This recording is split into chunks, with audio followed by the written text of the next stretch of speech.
Yo dudes! Welcome to 15-minute pizza with no yeast. This is the ultimate pizza hack where we are literally going to cook it in a pan.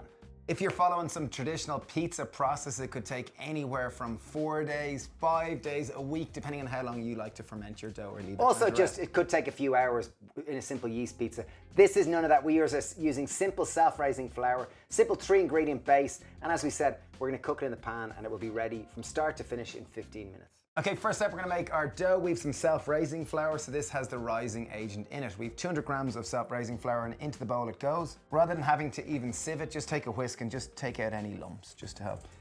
In on top of our flour, we're going to generous pinch of salt. Be generous with it. If you do want to put any herbs, put some herbs at this point. And we're going to go about a tablespoon of oil. Finally, we've got 110 ml of water, which we're just going to add in, and it's going to bring it all together. Okay, making a dough, you will have to use your hands. Have a little tiny bit of flour there, just lightly coat your hands and just in it goes. So you're going to use a claw.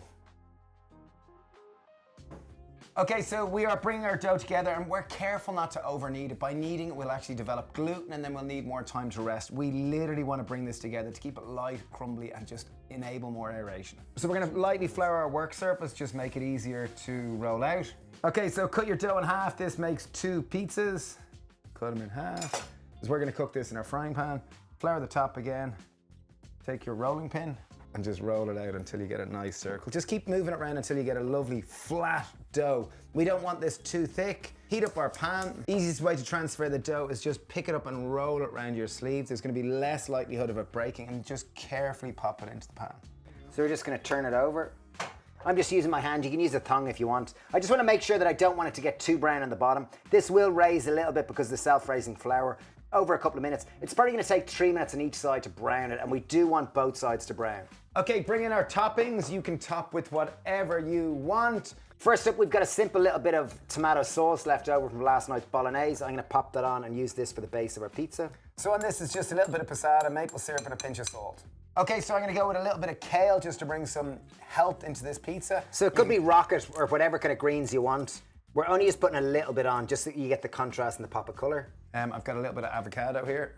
So I have a little bit of a charred pepper. You can buy these in a can and have them ready, or a tin or jar and have them ready whatever way you want.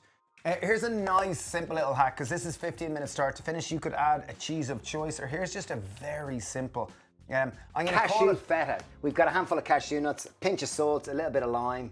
Generous bit of olive oil. Take a knife and just roughly hack it up. Just sprinkle it on.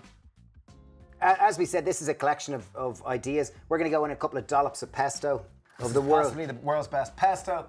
This is our lovely basil pesto. It is the world's best pesto, as certified by our mother. Okay, final thing, just add a little bit of, again, I had some pomegranate seeds that just give a little pop. And note the way that we've used ingredients that are either raw or already pre-cooked, because then we can just eat it straight away. So there we have it, ladies and gentlemen. Delicious, simple, 15-minute pizza that we made from scratch in one pan. And it's just to be confident with this. And see, the base is really nice and crispy at this stage. Look, see, it holds its all up. It's nice and browned. Let's chop this beautifully. Ooh, nice crispy base. Nice crispy base. Yum! Okay, so here we go, folks. 15-minute.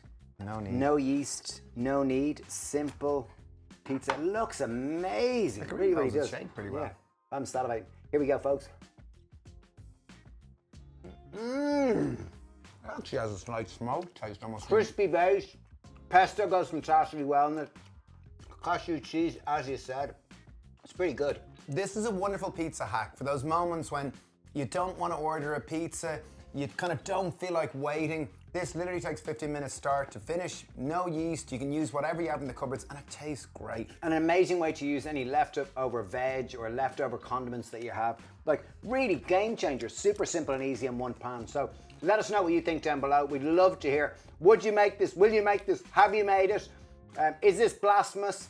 Blasphemous, very nice. Well, yeah, it could be to some people. So thank you for watching. We're Dave and Stephen, the Happy Pear, identical twins. Have been cooking plant-based for more than 25 years now. And really, thank you for watching this far. We really appreciate it. If you want to learn more, we've got a recipe club. We've got an app where it's $3.99 a month to join. We've got more than 700 recipes. There's a community there to support people to eat more plant-based. So there's a link to that down in the description too. So thanks, Mel. Thanks, Bye. Mel. Bye.